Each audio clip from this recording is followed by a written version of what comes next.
해서 일제 강점기까지 해서 오늘 하고 그다음에 요 다음에 근대 작가에 대해서 해서 그 범주가 일제 강점기 시대 그리고 이제 또 나중에 또 이제 천도교와 현대 문학이 있으면 이제 그때는 그 이후의 내용이고요.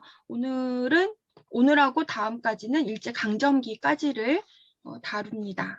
그래서 지난 시간에 그 현대 소설과에도 연관성에도 좀 이야기를 하면 좋겠다고 하는데 이게 일제 강점기 안에서의 천도교와 관련된 소설 부분에서의 내용인데 이게 굉장히 범위가 넓거든요. 근데 이것을 짧은 시간 안에 이제 설명을 하면서 같이 공부를 해야 돼서 일단은 오늘은 지난 시간에 이제 신소설을 했잖아요. 선생님들하고.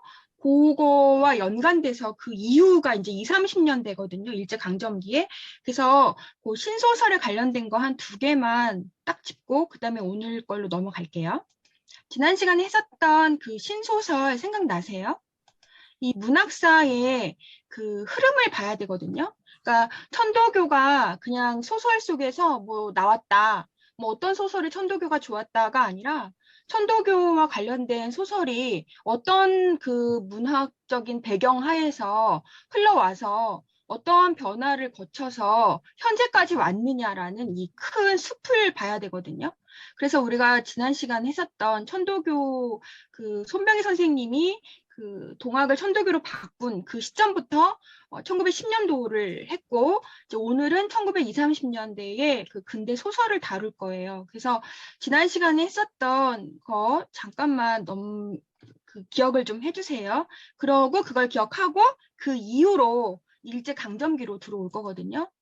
이때 1894년이라는 연도가 되게 중요하다 제가 얘기했죠. 그래서 그 개화기 시대는 갑오 개혁을 기점으로 본다. 이게 문학사의 가장 기초적인 거예요. 그래서 개화기 시대에는 1894년 갑오 경장을 기점으로 보고 대부분의 개화기 소설이 이때에 이제 을사보호 조약부터 이제 한일합방 1910년도에 나온 그 소설들을 개화기 소설이라고 한다. 그래서 천도교 소설도 이때를 기억하라. 제가 그때 얘기를 했었던 거 기억나시죠? 왜냐하면 이 손병희 선생님이 종교를 이렇게 동학을 종교로 이렇게 계칭하면서 했었던 그 연도가 1905년이었기 때문에 이때에 나왔던 그 소설들을 신소설이라고 하는데 신소설에서의 그 특징도 같이 했었어요. 그래서 이때 신소설은 개화와 문명, 문화 뭐 이런 것들을 담고 있고 그리고 여기에는 역사 전기 소설이 같이 있었다. 그래서 이 안에서 그 천도교 소설도 나온다라고 했었죠. 그래서 여기 그때 이 내용을 같이 봤어요. 그리고 여기에서요, 그 제가 하나 더 좀 살펴봤는데 우리 천도교와 신소설에서 그 1910년도에 그 천도교의 월보가 있었잖아요. 여기 굉장히 중요하다. 그래서 대부분의 신소설의 발표지가 이 천도교회 월보다라는 거 다 기억나시죠? 그리고 또 하나 여기 그 시천교가 있어요. 그 동학을 공부하신 선생님들은 다 아시겠지만 그 천도교에서 왜 그 친일을 했었던 그 이용구가 그 천도교에서 이렇게 퇴출당하면서 1906년에 시천교를 만들잖아요. 그래서 이 시천교에서 발행하는 이 시천교의 월보하고 구학중보에서도 동학 소설이 출간돼요. 그러니까 이 시천교의 월보 안에도 동학 소설이 있었고 구학중보나 이런 그 시천교에서 발행하는 그 잡지에도 그 동학에 관련된 소설이 있어요. 근데 제가 시천교에 관련된 거기서 발행되는 동학 소설은 사실 읽어보지를 않아서 그 전반적인 어떤 내용을 세부적으로는 모르는데 좀 찾아보면 뭐 일성종이나 뭐 벽운천 이런 계열의 소설이 동학 소설이 있어요. 근데 그 내용이 굉장히 뭐라 그럴까? 너무 단순해요. 예를 들면 일성종 같은 경우는 제가 좀 살펴보니까 남편 잃고 자식 잃고 뭐 죽도 살도 못해서 동학에 입당했다. 이런 내용. 그러니까 소설로서의 어떤 값어치가 그렇게 크지 않은 그러한 작품들, 시청교에서 발행하는 이 작품들이 동학을 모토로 하고 있는데 그게 조금 소설이라고 보기는 좀 약하다. 또 벽운천 같은 그런 소설에서도 지객꾼이 있는데 그게 그 지객꾼이 그 부인의 말을 듣고 부인이 먼저 천도교인이어서 그 부인의 말을 듣고 본인도 천도교인이 된다. 뭐 이래서 그 시청교 계통에서도 동학소설이 있다. 그래서 이거를 천도교 소설과 또 시천교에서 소설이 다 동학소설로 이렇게 묶일 수가 있어서 조금 더 동학이라는 범주가 좀 더 크게 잡힐 수 있다. 예, 이거를 선생님들이 좀 아시고요. 시청교에서도 동학소설이 이 잡지 안에 들어와 있었고요. 그 다음에 그때 누가 질문을 하셨는데 이거 화학산 있잖아요. 화학산에서 그 제가 이걸 좀 찾아봤어요. 그 뭐지? 화학산이라는 부분이 어디에 나와 있는지. 그래서 좀 봤더니 그 맨 앞에 딱 하나가 나와 있더라고요. 화학산이. 그러니까 그 최만옥이라는 이 주인공이 화학산, 그 춘천 화학산 밑에 마을에 산다. 그게 딱 나와 있고, 그 다음에 이제 그 부인이 아들 잃고 들어가는 데는 회양산이 맞아요. 예, 그거는 이렇게 해서 예, 지난 시간에 했었던 거 생각나시죠? 다 화학산하고 가장 먼저 나왔던 이 천도교에서 이 이종인의 모란봉하고 이 인내천 사상 했었던 작가 오상준 뭐 이렇게 해서 전에 했었던 거 하고요. 오늘은 수고 좀 부탁드려요. 제가 소리가 나서 네, 네 소리 좀 꺼주세요, 선생님. 네, 고맙습니다. 그러면 오늘은 1920년대의 이 이후에 어떻게 동학 소설이 그러면 어떻게 어떤 내용을 가지고 동학 소설이 나왔느냐 그걸 볼게요. 자, 그러면 오늘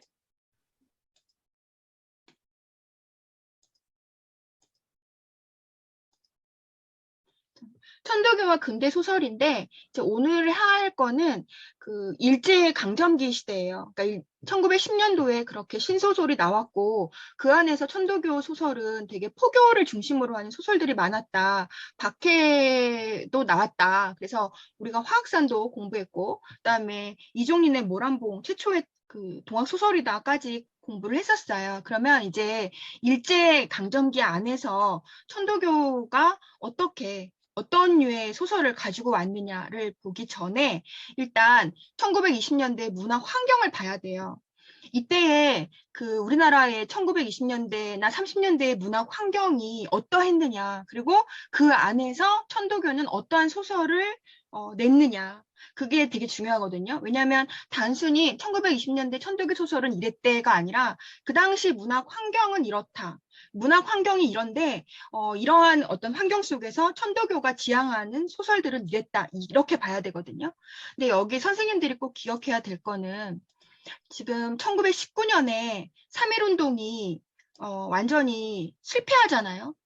이 3.1운동이 1919년에 3.1운동이 되게 실패하면서 이게 하나의 뭐 데카단스 현상이다라는 말을 문학에서 많이 써요.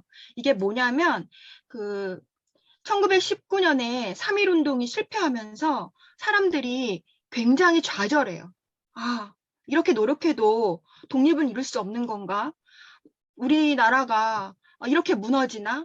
사람들이 전반적으로 이 3.1운동의 실패는 이 당시 한국 사람들에게 완전한 허무의식과 좌절감을 안겨주는 거예요. 그러면서 막 허탈함, 그리고 노력해도 안 되나? 우리는 이대로 나라를 빼앗기나? 막 이러한 그 막 괴로움 속에서 사람들이 전부 다 이렇게 축 처져서 있었던 그런 감정이 되게 많았어요. 그런데 항상 제가 말하죠. 그 문학은 그 당시의 사회나 시대를 반영한다. 항상 문학을 보면 그 시대가 그 안에 투영될 수밖에 없거든요. 그러니까 이때에 이 데카당스라는 말은 그 3.1운동이 실패하고 나서 사람들이 완전히 허무하고 거기에 막 좌절의식을 느끼고 와 너무 이게 뭐야 이렇게 노력해도 안 돼라는 그 막 그런 좌절감 속에서 그 퇴폐주의 쪽으로 나가는 거 그냥 뭐 관능적인 거나 또는 약간 병적인 거나 이런 쪽으로 찾아가는 그 심리를 이 당시에 데카당스라는 말로 표현을 해요. 그러니까 데카당스는 3.1운동 이후에 사람들이 안고 있는 그 좌절감과 허무의식이 그 퇴폐주의로 뻗어나가는 거를 그냥 우리가 데카당스다라는 말로 표현을 해요. 그래서 이 당시에 이제 20년대의 그 사람들, 그러니까 그 문학을 하는 사람들은 그래서 시인 같은 경우도 뭐 이상화 같은 경우도 뭐 마돈나 나의 침실로 와라 막 이런 그 시도 내고 전반적으로 아름다움과 관능을 찾는 시들이 많이 나오게 돼요. 이때에. 그러면서 사회가 변하죠. 물론 그런 류만 나온 게 아니라 거기에 뭐 이제 김소월도 나오고 뭐 한용운 씨도 나오고 여러 가지의 시들이 이제 나오는데 3.1 운동을 전후해서 가장 많은 감성은 데카당스, 퇴폐주의로 그러한 좌절감이 사회 전반을 휩쓸었다. 근데 이때에 1920년대 문학적 환경을 보면요. 일제가 시민 통치 방안을 바꿔요. 그러니까 그동안은 강압적인 정책을 했다면 3.1 운동으로 사람들이 모여가지고 하나가 되는 걸 보고 아 이제 이렇게 강압적 정치를 하면 안 되는구나. 문화 정치를 가야 되겠다 해서 우리가 흔히 아는 여기 문화 통치 이 방법으로 이 일제가 바꿔요. 그러면서 우리나라는 이때에 각종 문예지나 동인지가 막 쏟아져 나오는 시점이에요. 왜냐하면 일본이 문화 통치라고 바꾸거든요. 왜냐하면 이거는 대외적으로 일본이 한국을 조선을 식민 통치를 한다라는 어떤 것에 대한 국제 여론을 또 좀 무마시키면서 여러 가지 이렇게 좀 눈치를 보면서 결국은 이 문화로 사람들을 좀 일제와 동화시키고자 하는 그런 방법으로 문화 통치를 피니까 우리나라에선 당연히 이때 엄청난 문학 동인지들의 그 창간이 발행돼요. 이것도 되게 중요하거든요. 문학 동인지인데 그리고 또 하나는 여기에 이제 배경이 되게 많은데요. 제가 원래 1920년대 문학적 환경만 해도 이게 한 학기에 20년대 수업이 가능한 그 굉장히 넓은 범위예요. 근데 천도교와 관련된 것 중에 좀 영향이 있는 것들로만 좀 뽑아왔어요. 20년대 문학적 환경 안에서. 그 다음에 이제 이 문예지들이 막 나오고 그 다음에 이제 사회 현실을 좀 사실적으로 그리고자 하는 이 사실주의 경향의 작가들이 대거 등장해요. 가난하고 핍박받는 이 농민들에 대한 그 현실을 아주 그냥 있는 그대로 묘사하는. 그래서 이들이 1925년에 카프 결성을 하면서 계급주의 문학이 나오거든요. 그래서 여기 보면 제가 친절하게 여기 썼는데 사실주의 소설이라는 거는 가난한 사회 현실을 사실적으로 형상화하는 이런 류의 소설도 1920년대에 나왔다. 그러니까 이런 게 당시에 문학적 환경이 되는 거예요. 그 다음에 보면요.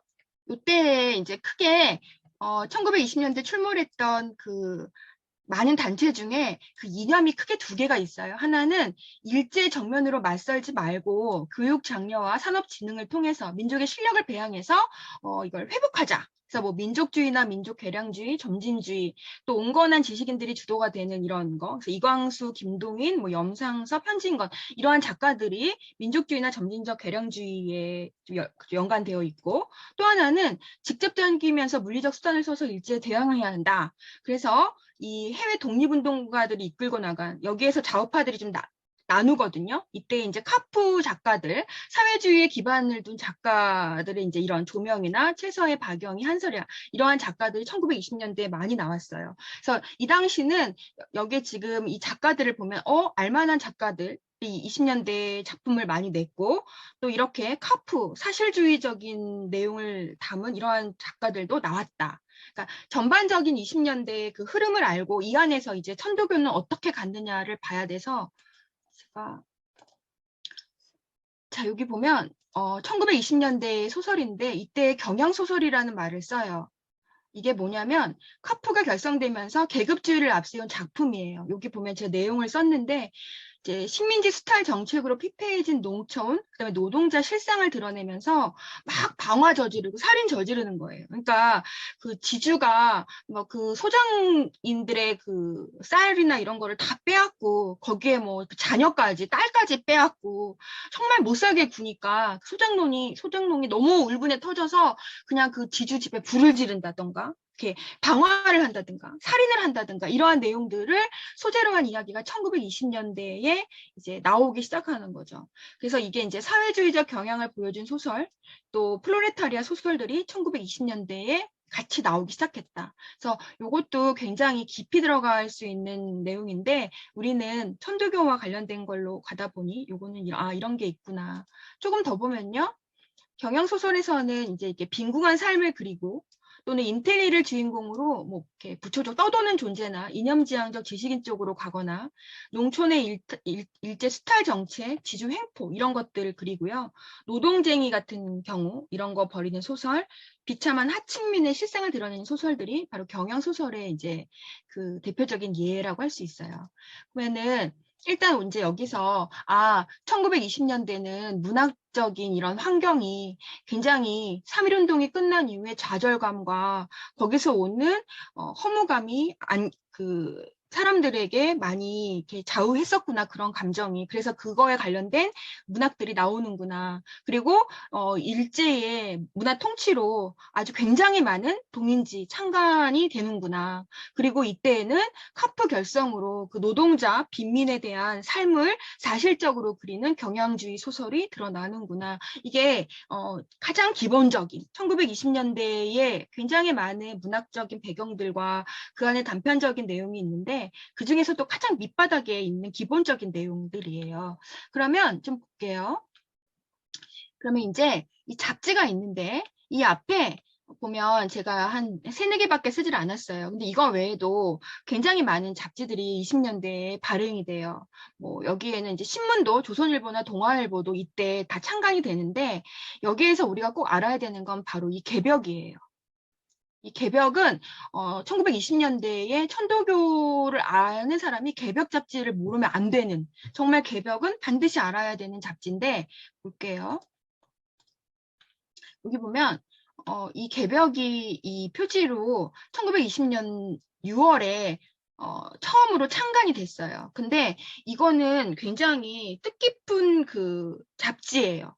왜냐면은 다른 잡지들은 이렇게 문예동인지라든가 뭐 문학지만을 이렇게 다루거나 순수 문예지 같은 경우였는데 이 개벽은 종합지였거든요. 문예 같은 것도 싫고 그 외에 뭐 철학이나 뭐 관련된 뭐 일반 시사나 이런 것들이 다 이 안에 실어서 종합 잡지의 개념이었는데 이거는 바로 천도교에서 만든 잡지예요.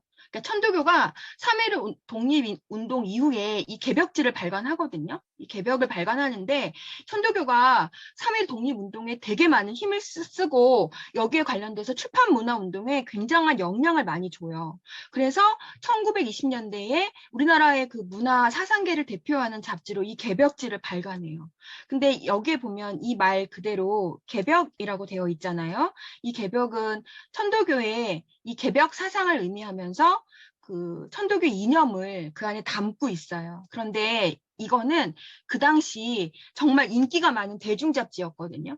왜냐하면 천도교에서 개벽지를 출간을 했는데 종교적인 색깔로만 넣어가지고 천도교의 잡지야 이렇게 낸 게 아니라 여기에는 아까 말했던 그 경향파 작가들 있죠. 사실주의 소설들.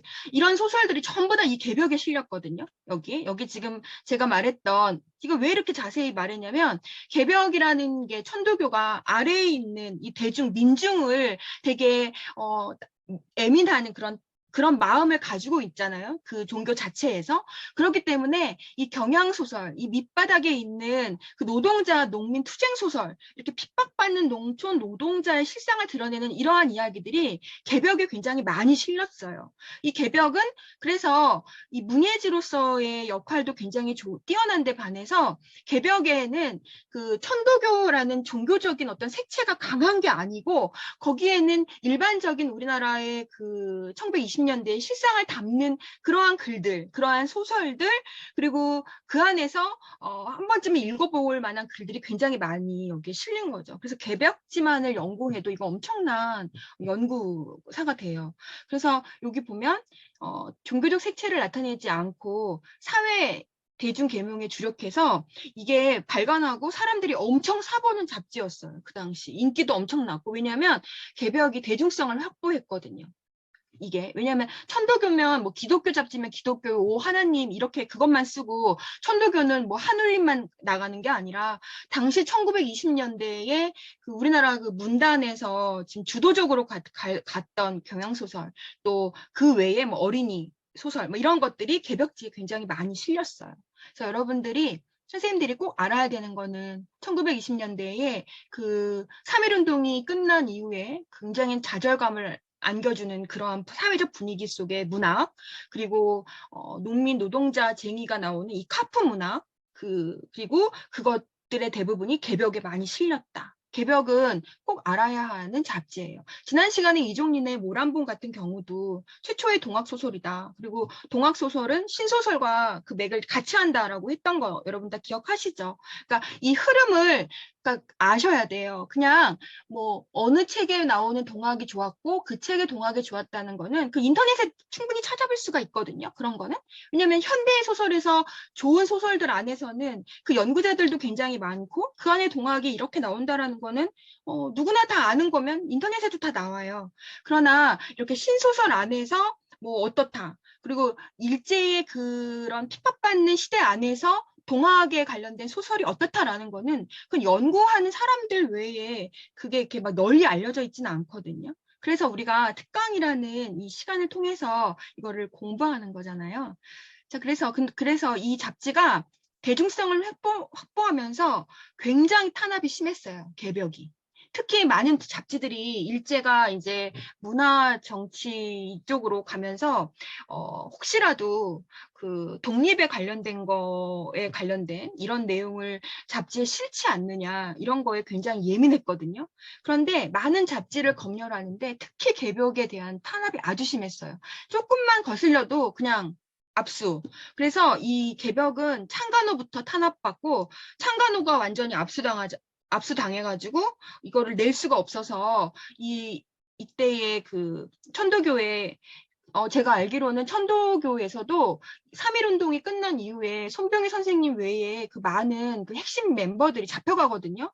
그러면서 그 안에 그 청년당이 또 새로운 신진 청년당이 또 이제 신교라고 해서 그들이 이 개벽지 발간에 굉장히 많은 애를 써요.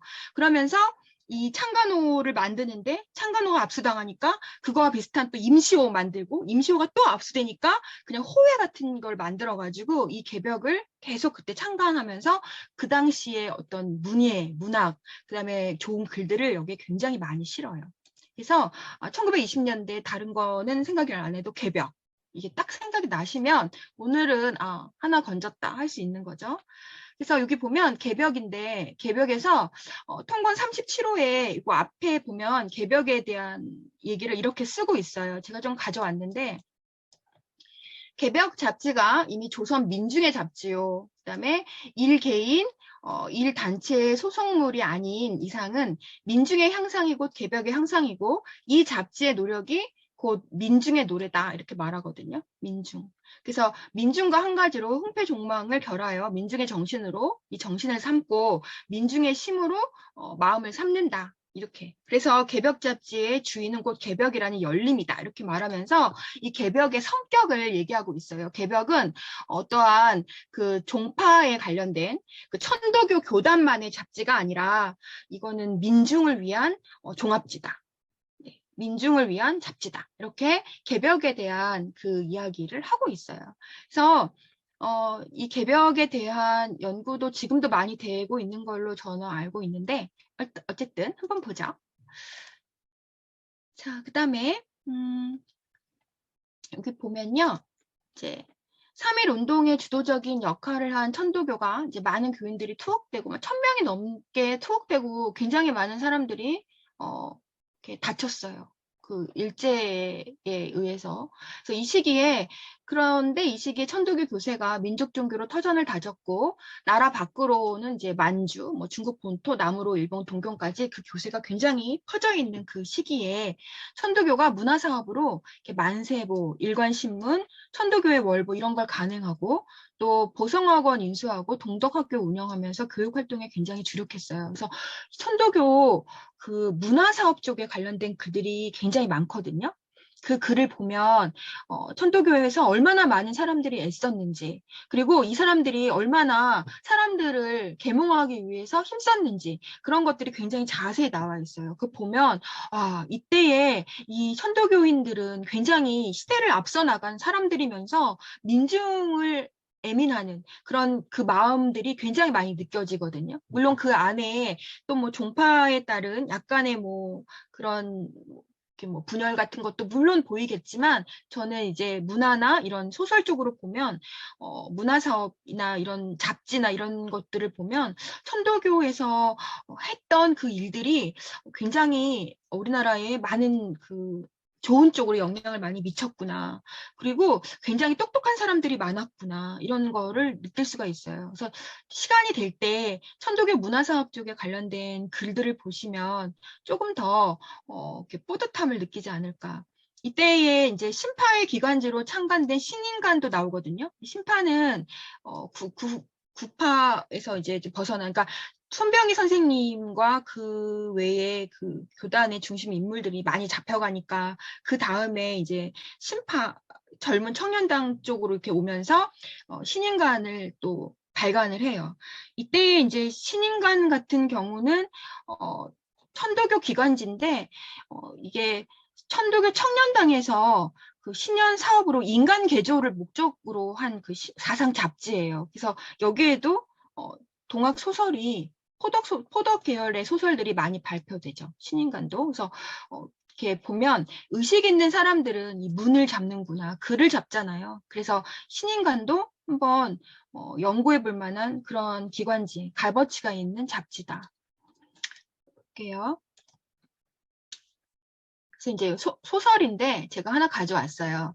그러면 우리가 1910년도에 소설이 포교 소설과 박해 소설 정도가 있었다라고 했잖아요. 그래서 뭐 모란봉도 있었고 화학산도 있었고 그런데 그게 조금 고전 소설적인 요소들이 조금 많아서 이게 소설일까? 이런 걸로 조금 비판적인 그런 걸 많이 받았는데 요때 1920년대 소설에서는 김명호 씨가 쓴 애의 혼이라는 게 있어요. 이것도 내용을 한번 보면 한번 보세요. 주인공 광선이, 제가 원래 내용은 잘 안 적는데 선생님들 소개시켜 주려고, 우리가 천도교여서 이거 웬만하면 이거 줄거리도 좀 다 적었어요.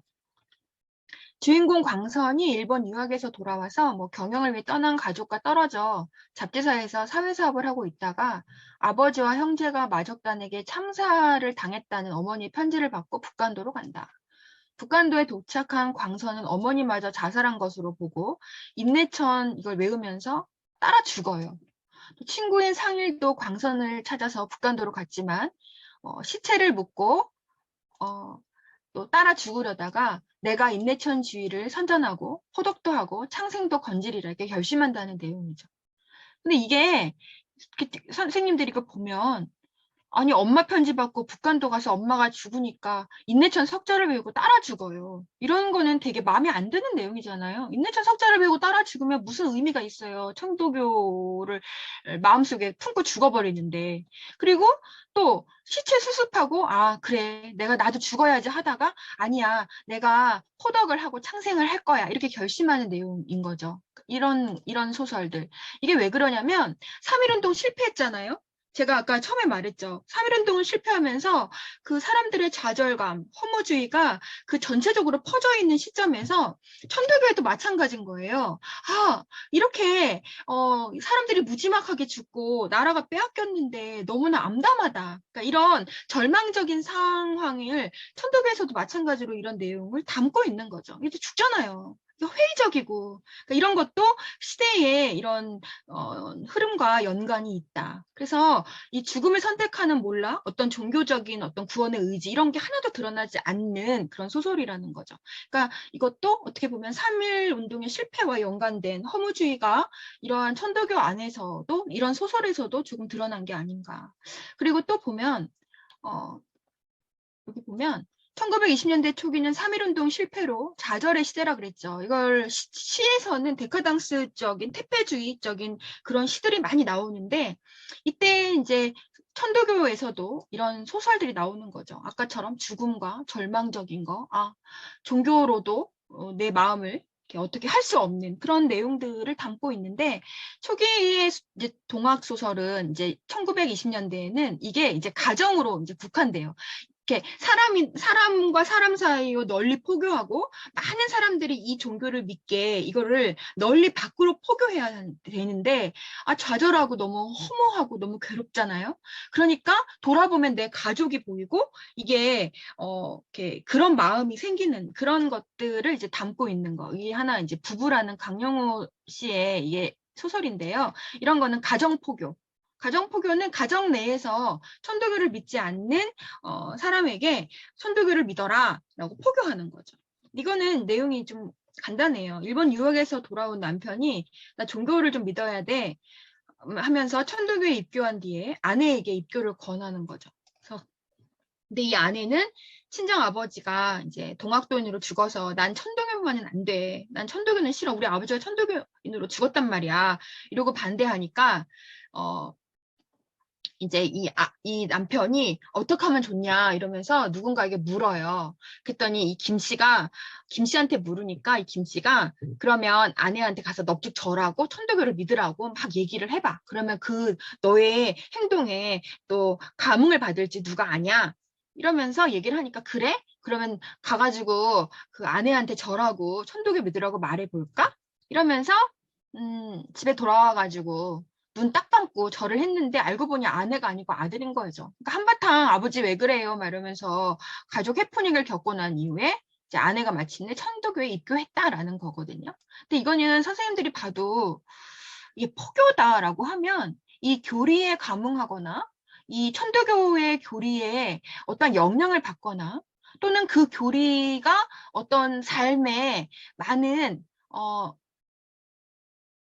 영향을 줘야 되는데 이 소설에서는 그냥 넙죽 절 한번 하고 너의 마음을 움직일 거야 라는 걸로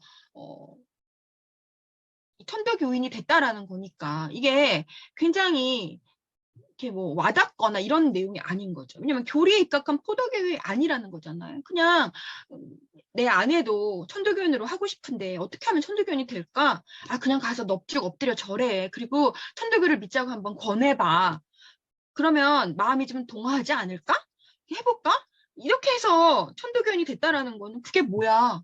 이렇게 반응이 나올 수밖에 없거든요. 그러니까 이 천도교면 뭐 최재우의 어떠한 뭐 내용 또는 천도교 교리 안에서의 아주 깊은 어떤 뭐 내용 이런 거를 가지고 마음을 움직여서 내 천도교를 믿어야겠구나. 이것이야말로 내 삶의 근본이다. 뭐 이런 게 있어야 되는데 그냥 이렇게 해프닝으로 하니까 이런 거는 이제 좀 아쉽다라고 할 수 있죠. 그리고 결국은 이 내용도 아내한테 그 천도교를 입단하라는 그 내용에서 벗어나지 못한다라는 거니까 이것도 굉장히 아쉽다.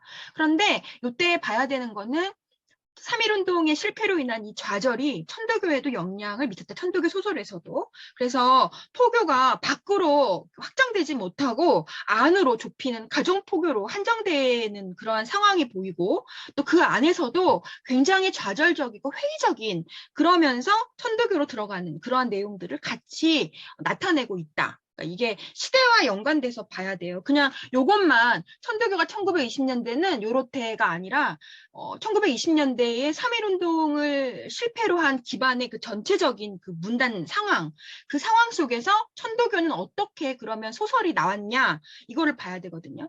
그래서 1910년대부터 그러니까 신소설부터 일제의 그 강점기 안에 천도교 소설은 어떻게 만들어졌고 그런 어떠한 내용을 기반으로 갖고 있어서 이 현대까지 그 명맥을 유지하느냐 이걸 보는 거거든요. 그러니까 단 하나의 어떤 소설에서 동학이 이랬고 뭐 이 소설에서 이랬고 이거는 그 다음에 해야 할 일인 거예요. 그러니까 근대 문학의 전반적인 천도교 소설을 이제 숲을 본 다음에 그 다음에 현대로 넘어와서 현대의 작품을 봤을 때 이게 어떠한 맥락으로 연결돼서 동학이 소설 속에서 이렇게 발현되는구나를 볼 수가 있는 거거든요. 자, 이렇게 1920년대에는 이런 소설이 있다. 그다음에 또 볼게요.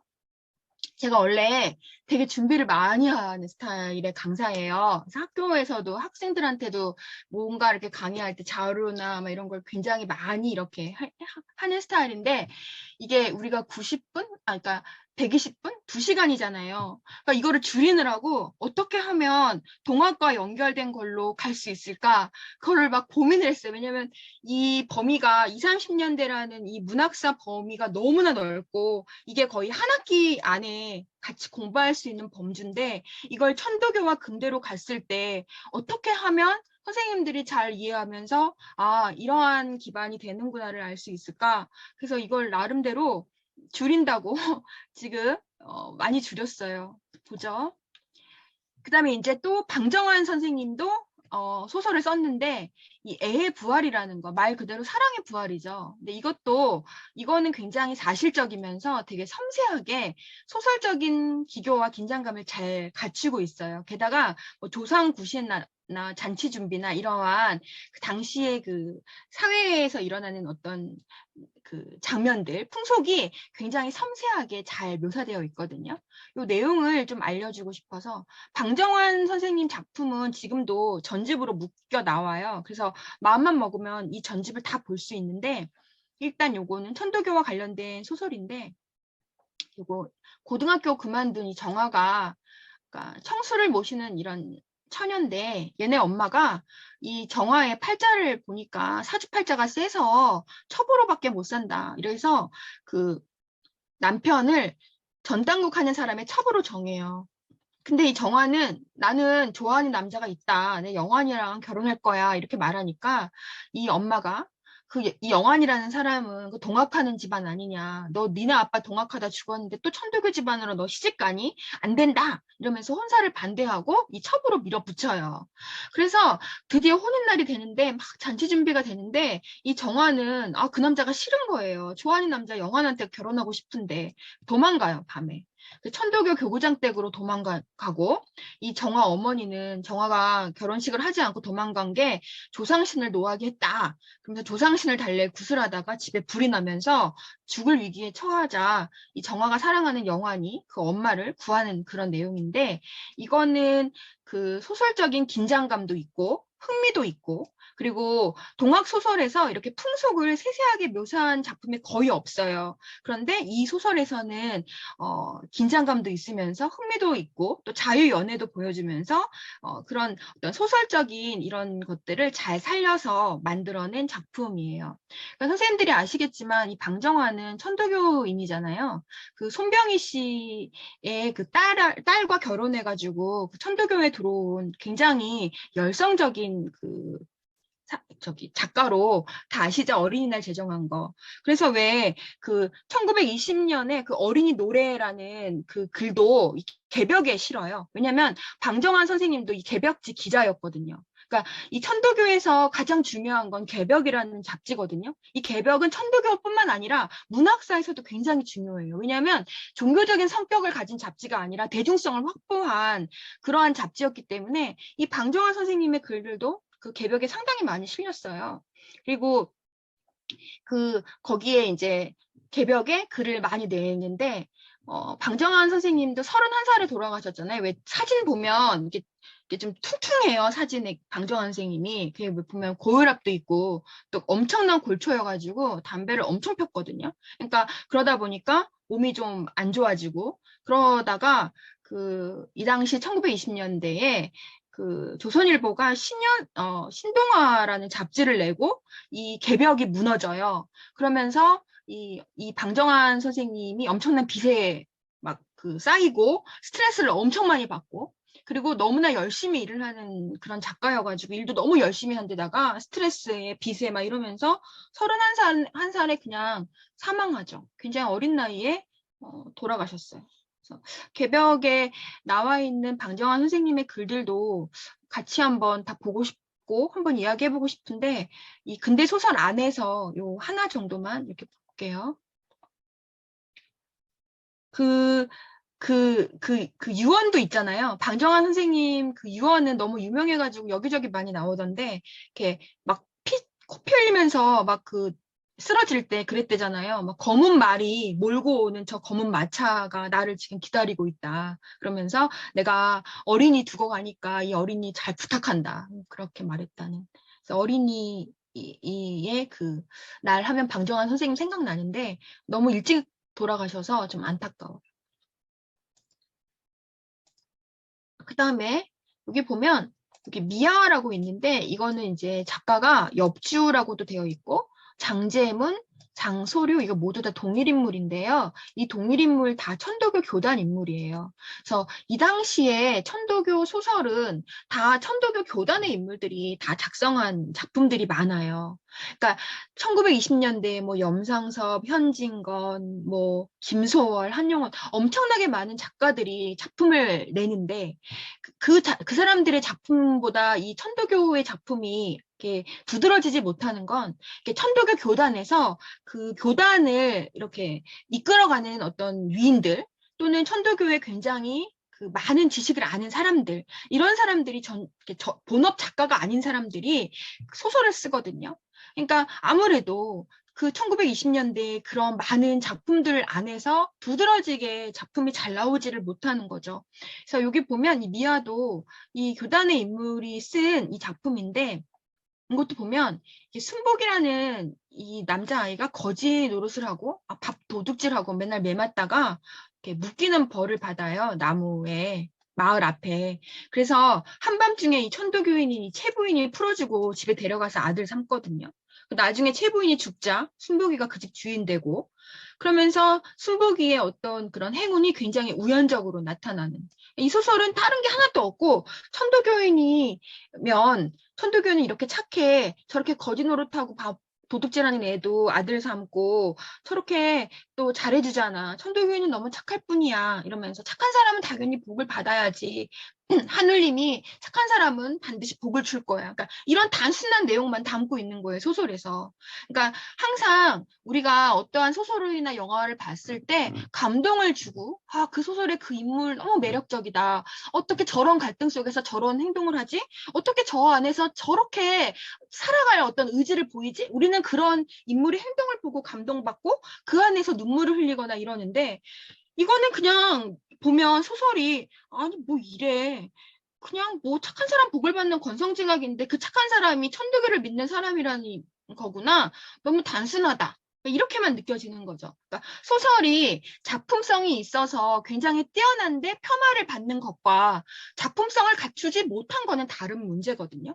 굉장히 그 안에서 이 천도교를 주제로 삼았는데 완전히 이 안에 있는 인물들의 행동과 이 작가의 사상과 세계관 그리고 그것을 형상화하는 이런 글의 어떤 문체 이런 것들이 하나에 어우러져서 정말 괜찮은 소설이다라고 하는데 그거를 천도교이기 때문에 아니야라고 폄하하는 거는 다른 문제거든요. 근데 그게 아니라 애초에 이렇게 아니 밥도둑질하고 뭐 이렇게 해가지고 천도교인이 풀어주고 천도교인이니까 착하고 그 착한 사람한테 복 받고 그래서 천도교회는 항상 복을 받아. 이렇게 소설을 쓰면 이거는 좋은 소설의 하나의 전형이라고 할 수가 없는 거죠. 그러니까 이런 식의 포독 소설이 계속 아무리 많이 나와도 이거는 사람들에게 많이 읽히고 감동을 주기는 어렵죠. 그러니까 그래서 1920년대나 뭐 이때 일제강점기 때 이런 소설들이 그렇게 많이 알려지고 사람들에게 감흥을 주지 못한 것도 이거를 쓰는 작가들이 그 소설에 굉장히 뛰어난 사람들이 아니고 천도 교단에서 교리를 잘하는 그런 위인들이었기 때문에 그렇다라는 거를 하나의 예를 들 수가 있어요. 그러니까 이렇구나. 포독 소설이구나. 너무나 이거 보면 별로잖아요, 내용이. 그죠? 이런 내용도 1920년대에 나와 있다. 그다음에 또 하나 이제 이거 중요한 건데요. 천도교가 이제 농민운동을 해요. 아까 천도교가 1925년 카푸 결성인데 카푸가 그 노동자, 농민, 플로레타리아 계급 투쟁을 담는 그러한 소설들이 나오거든요. 특히 이제 최서의 박영희, 뭐 임화 막 이런 작가들이 엄청나게 좋은 작품들 막 이런 걸로 막 발표하고 개벽지에 막 그런 작품들을 내면서 사람들의 사상을 바꾸기 위해서 굉장히 노력을 해요. 그러니까 이러한 시대 안에서 천도교도 가만히 있지 않죠. 카프가 1925년도에 그 소설 창립하고 거기에 관련된 소설을 내니까 천도교도 농민운동 하면서 언제요? 1925년에 우리도 조선 농민사 하나 내지?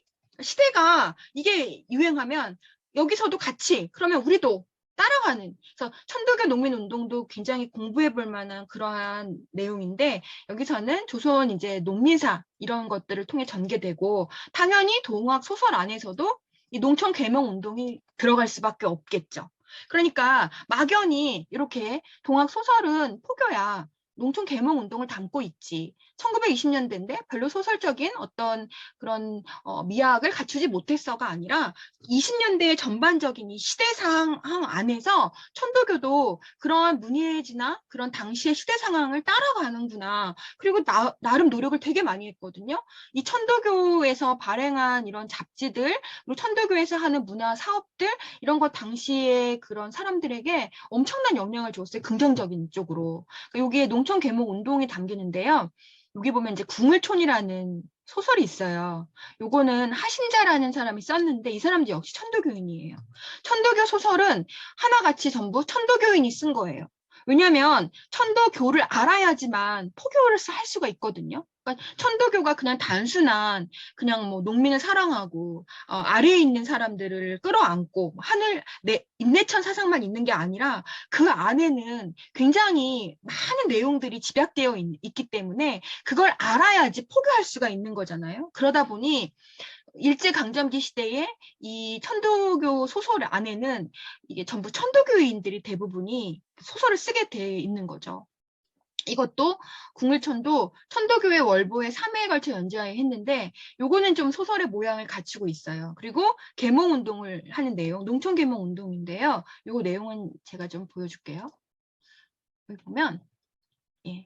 이게 궁을촌인데 왜 이거 천도교 기념일 집집마다 궁을기 달잖아요. 그래서 궁을기를 다 달아서 여기 이 궁을촌이라는 이 마을이 있는 거예요. 근데 여기에 그 장유성이라는 청년이 자신의 이상을 실천하기 위해 고향에 내려오거든요. 근데 이 마을에 천도교인과 비교인 사이에 막 불화가 대단하니까 이 주인공이 집회 장소인 교당을 짓기로 하고 성금에 나서는데 성금이 안 모여요. 그러니까 주인공이 약전사로 또 나서요. 그래서 돈을 벌어가지고 마을 한복판에 성화실 짓고 강습소도 지으면서 막 그 진리 강화 미신 타파 이런 거 하면서 사람들에게 천도교를 막 이렇게 전도하는 거죠. 그래서 그 마을 사람들이 가마에서 다 천도교인이 되었다라는 내용이에요. 모두 가마에서 한 사람도 빠짐없이. 그래서 궁을촌이에요. 모두가 다 이 주인공의 교리의 가마에서 천도교인으로 다 변했다. 그래서 마을 집집마다 다 궁을기를 다는 천도교 마을이 되었다.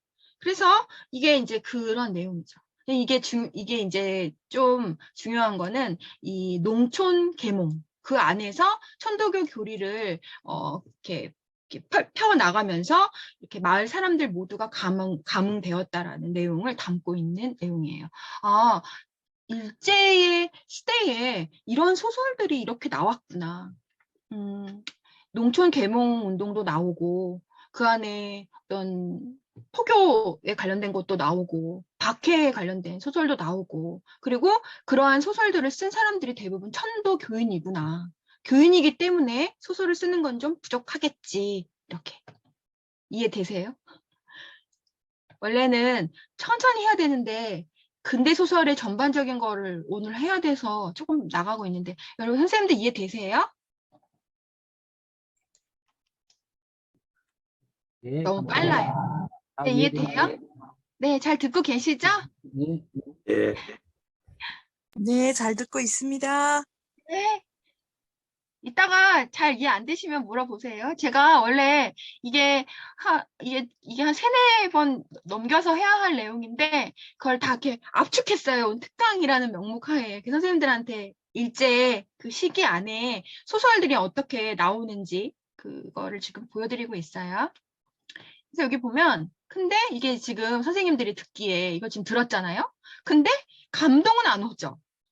왜냐면 천도교를 이렇게 다 이렇게 말해가지고 성화실 짓고 강습소도 짓고 계몽해가지고 모든 마을에 모든 교인이 천도교인이 됐다라고 하면 아 이런 소설이 있구나 하는데 와 멋지다.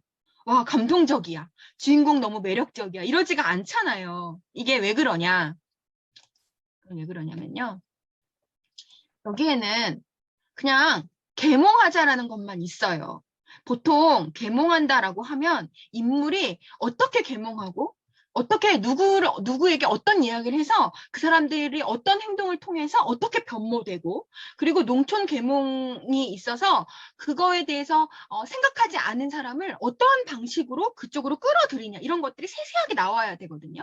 그러면서 그 이웃집 사람과의 갈등 그 안에서 내가 노력하고자 하는 어떤 행동 이런 게 나오면 아 맞아 그렇지 주인공이 얼마나 힘들었을까 아유 나도 저걸 이해해 이러면서 동화가 돼야 되는데 그런 게 없어요 소설에 그냥 설명만 쭉쭉 이렇게 있으니까 아 그랬구나 이렇게 되는 거죠. 근데 만약에 여기에 그 인물이 옆집하고 싸웠어요. 아유 천도교가 이런데 천도교를 믿어야지 뭐 이러면 아 그딴 말 하지 말라 그러면서 막 박해하고 싸우고 또 그 안에서 막 갈등이 일어나고 그런데 나중에 깨달음을 통해서 또 어떻게 천도교인이 되고 또 뭐 이러이러한 여타의 갈등과 막 좌절과 막 이런 그 안에서 계몽과 이런 게 같이 어우러져야지 독자가 읽으면서 정말 아유 힘들었겠네 안타깝네 그 인물에 빠져가지고 그 인물의 행동을 토대로 내가 소설을 읽게 되는 거거든요.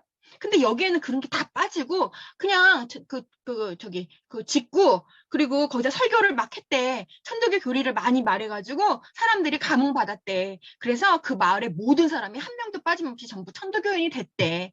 이러니까 거기에 오는 감흥이 크게 오는 게 아닌 거죠. 보통 우리가 가만히 보면 유명한 소설들, 유명한 작품들, 유명한 영화들을 잘 보면 그 안에는 그 인물들이 행하는 행동과 그 역경, 그리고 그 안에 그 인물이 생각하는 사고, 이런 것들이 아주 촘촘하게 담겨져 있거든요. 그러면서 많은 일들이 일어나요. 그 일들을 어떻게 뚫고 가느냐를 통해서 독자는 웃고, 울고, 거기에 빠져드는데, 이때는 그냥 그런 게 없는 거예요. 그러니까 멋진 소설이다가 아니라 아 이런 소설이 있구나. 그냥 모두가 다 한마음 한뜻으로 천도교인이 됐다라는 거를 말하고 있구나. 이 정도지 이 소설이 엄청나게 잘 됐다라고 말할 수가 없는 거죠. 왜냐면 구체적인 어떤 소설적인 어떤 갈등 이런 게 다 결여되었어요. 그러니까 농촌 계몽이라는 것도 사실 무지하고 그리고 못 배우고 그리고 가난하고 이런 농촌에서 일하는 사람들이 어떻게 하면 배워서 깨달음을 얻고 좀 더 나은 그러한 발판을 마련할까가 구체적으로 나와야 되는데 그냥 농촌은 계몽해야 해. 사람들을 계몽해서 천도교인으로 만들어야지. 이렇게 말하는 건 다른 문제잖아요. 그쵸? 천도교인으로 만든다라는 말만 할 뿐, 그 안에서 어떻게 그들을, 이끌고, 그들을 자극시키고, 그럼으로써 그들이 어떤 식으로 변화되었는지는 소설에 나오지 않는다. 그래서 이 소설이, 멋지다라고 하기가 어려운 거예요. 그 다음에, 춘원 이광수의 포독소설들, 이광수 아시죠? 이광수가 그 포독 소설도 하나 써요. 동학에 관련돼서. 이게 이제 거룩한 죽음이거든요. 거룩한 죽음. 근데 이 소설은 정말 교리 전달을 하는 내용 그 자체예요. 이거 보면 안에 내용이 거의 이런 거예요. 나는 뭐 무국대도를 편하에, 이거는 예전에 그 한글로 써가지고 편하에 천하잖아요. 펴서 창생을 구하고자 함으로써 이 도가 세상에 난 것은 뭐 여기 보면 하늘이 명하신 바요. 또 내가 이 몸을 도를 위하여 죽어 뭐 이 덕을 후세에 5만 년에 표기하는 것도 하늘이 명한 거다. 그래서 이제 동학 관련된 그 사상이 이 안에 그대로 나타나고요. 그 다음에 호덕천하 이거 광제 창생 보국 안민대 지대도 이거 전부 다 동학에서 말하는 내용이잖아요. 그냥 소설에서도 이 교리 전달이 그대로 나와요. 무극대도. 근데 여기 자기가 아니라 직이금지 원희대강 이렇게 되죠. 지자예요. 자가 아니라 직이금지 원희대강에서 요런 것도 전부 다 교리 전달이죠. 근데 이 직이금지 원희대강이라는 이 말은 그 어디서 나온 얘기 아니에요? 이거가 제가 예전에 한번 책에서 봤는데 왜 그 최재우 선생님이 그 종교 체험을 경험할 때 그때 나온 중심 내용에서 이 말이 나와요. 직이금지 원희대강이라는 거. 그러니까 이 뒤에 그러니까 직이금지 뭐 원희대강 뭐 시천주 조화정 뭐 영세불망 이러면서 쭉 그 글자가 나오면서 이게 이 말을 외워가지고 소리내서 말하고 실천하면 오래도록 죽지 않는다라는 어떤 그 내용이다라고 제가 예전에 글에서 본 기억이 있거든요. 이 글이. 그죠? 선생님들 다 아시죠? 네, 천독의 주문이에요? 아, 예. 아, 그거 천독의 주문이 되게 길죠? 아, 한 번만 이거 좀 말해 주실 수 있어요, 선생님? 저 되게 궁금하던데. 지기금지 원희대강 시천중소화정 명세불망만사. 아, 그게 무슨 뜻인지도 아세요? 직위금지 원희 대강은 음. 강림 주문이라 해가지고 내가 하늘님의 연기를 이렇게 받는 거예요. 그리고 시천주 조화정 영세불망 만사지는 내 안에 모신 하늘님과 내유신령 외유기하를 이룰 수 있는 소리로 된 기운이라고 할까? 끊임없이 그것을 외다가 보면 주변이 정화되는 느낌과 함께 내가 맑아지면서 그 기운에 집중을 하게 되는 거죠. 그게 주문의 힘이라고 할 수 있고요. 시천주 조화정 영세불망 만사지는 그 천도교 동경대전에 보면 논학문에 보면 그 글자의 자의가 하나하나 다 적혀 있어요. 아, 그렇구나. 역시 선생님들은 역시 동학에 다들 다 돼가셔가지고 하나 배웠네요. 저는 이광수 이거 거룩한 죽음 보면서 아, 이렇게 하는구나. 그냥 이 정도만 알았는데 오늘 제가 하나 또 배웠네요. 예. 아, 나중에 동경대전이요? 동경대전을 한번 제가 좀 논학문. 봐야겠네요. 네, 아, 알겠습니다. 예. 동경대전을 잠시만요. 잠시만요. 오늘 1시간 하고 제가 잠시 기록을 이렇게 중단을 하고요. 중지를 하고 다시 들어갈 거거든요. 그래서 혹시나 그 소리가 그러면 들리면 네, 참고해 주세요. 네, 10분 쉴까요? 처장님, 네. 그러면? 네, 지금 쉽시다.